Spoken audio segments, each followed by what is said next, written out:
Hi, good evening, everyone.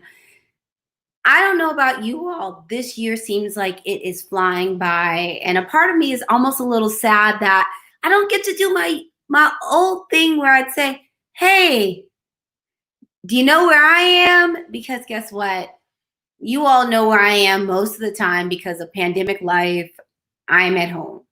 So I'll just have to give that up that right now I am not a doc on the move. I am not a traveling doc. I am a doctor that is at home. So thank you again for joining. I always love spending my quality time for you and with you. I look forward to it every single day. I really do. I really look forward to it. So I wanted to hop in today and just talk about a little something, something. Because you know what? It is Mental Illness Awareness Week. And I know last month was Mental Health Awareness Month.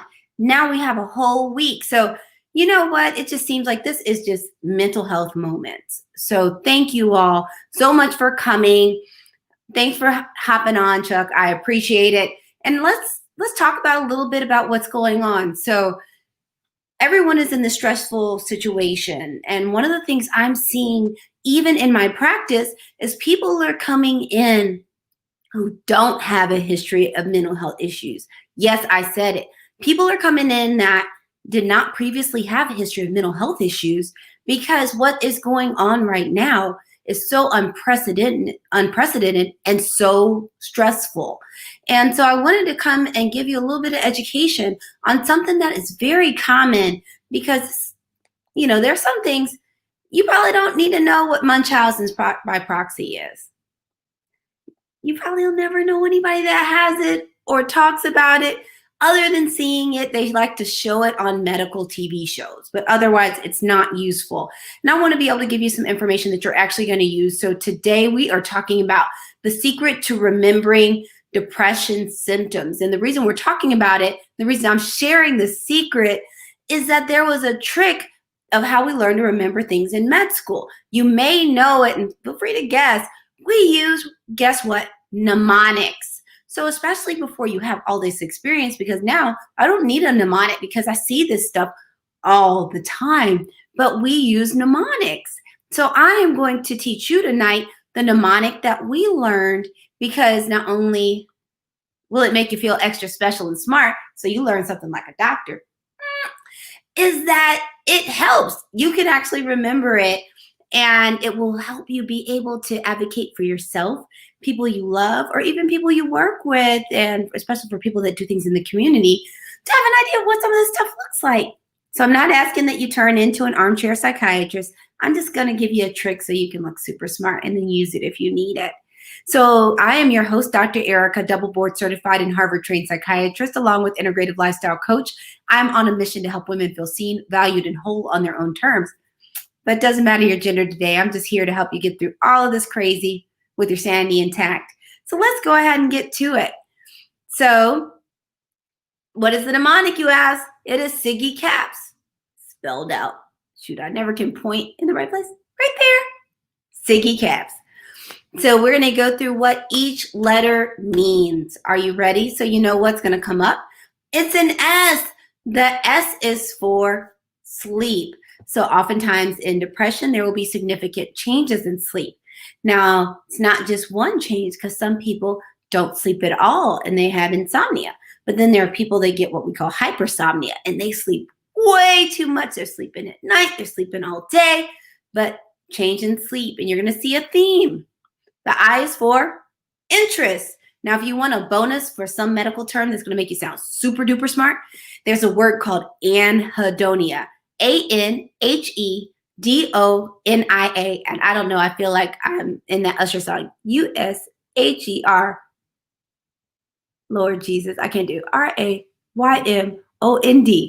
Let me stop because my musical skills are terrible. So anhedonia, or loss of interest. So anhedonia means loss of interest. So people just feel like everything is kind of blah. They don't enjoy things.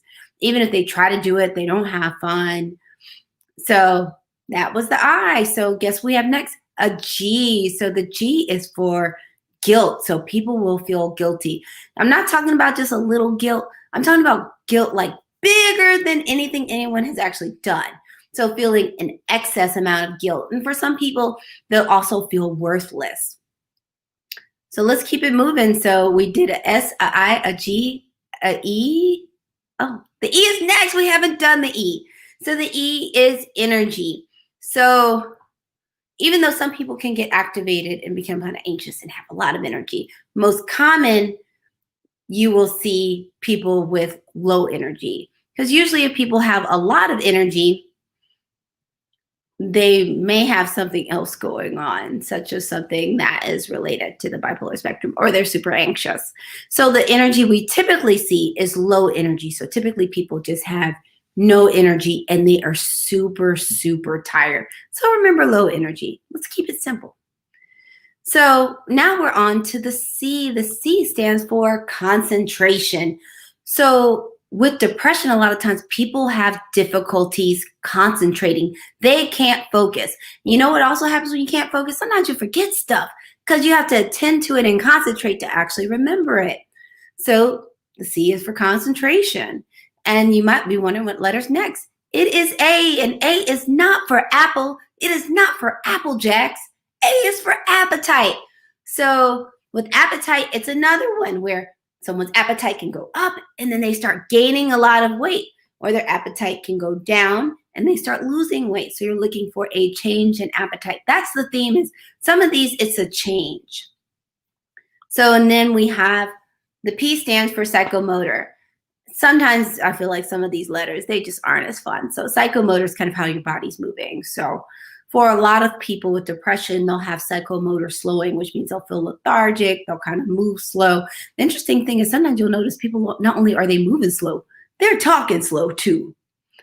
So you might wonder what the last letter is.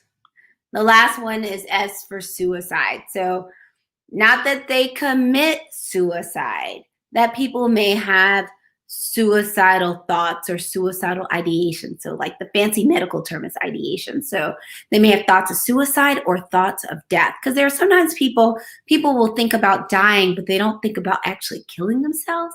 So I like to put that tip in there so that you know.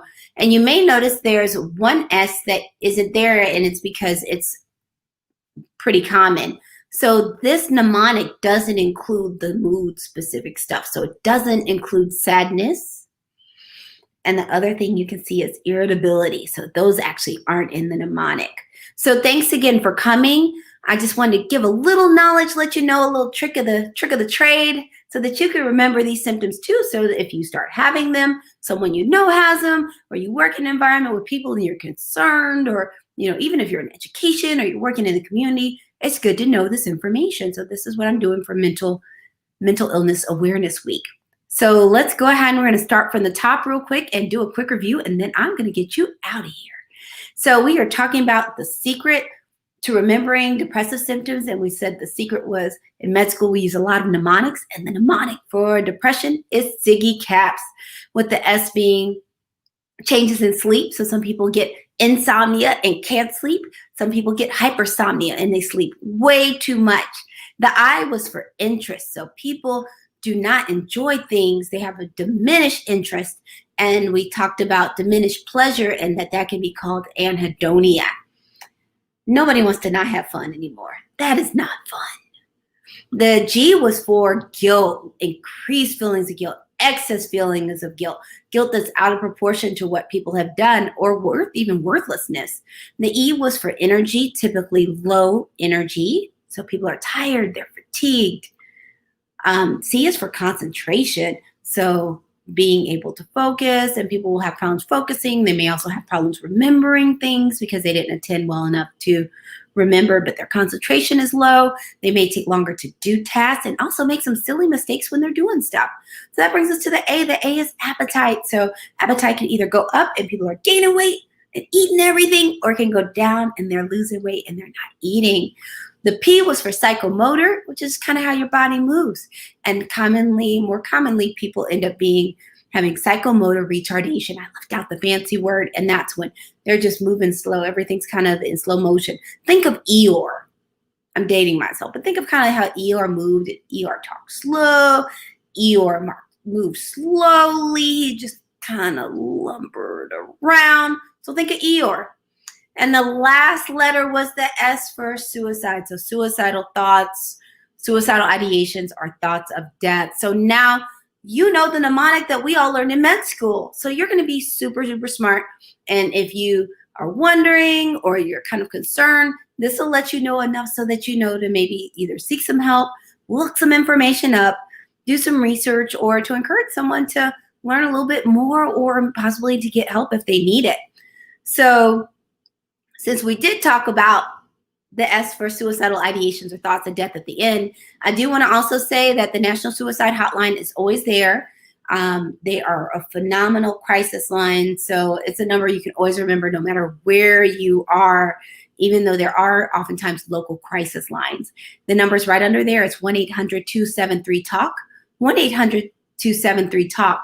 The other thing is you can use the text line and just text home to 741-741. Text home to 741-741. And the other thing is if you feel like you're feeling stressed, you don't feel like yourself, or you just feel like you need a little mental health checkup, or you just feel overwhelmed with everything that's going on, I do have my telepsychiatry practice. So it is for adults 18 and over. Right now, I am still focusing on Georgia, Massachusetts, Tennessee, Missouri, California, and Texas. But if you're somewhere else, still give me a holler. We might be able to work something out. It's COVID, so we have a little bit more reach than usual. Just go to AskDrGoodwin.com. It's right below. AskDrGoodwin.com. You can find me there. So again, I want to say thank you so much for coming. I'm saying Dr. Goodwin, but I am Dr. Erica also, Harvard-trained psychiatrist and integrative lifestyle coach. I'm on a mission to help women feel seen, valued, and whole, but doesn't matter your gender. I'm just here to make sure you get through all this craziness, all of this stress, all of this hurt and chaos with your sanity intact. So thank you for spending time with me. I have my usual prescription for you. Make sure you call at least one person and tell them that you love them. Connection is so important right now. Remember, it is physical distancing, not social distancing. So have a great night. This is actually going to be the last time I am on for this week. I have some appointments and meetings, so I actually won't be live streaming tomorrow. So I will be back on Monday at 6 p.m. So I look forward to seeing you, and take care. Good night.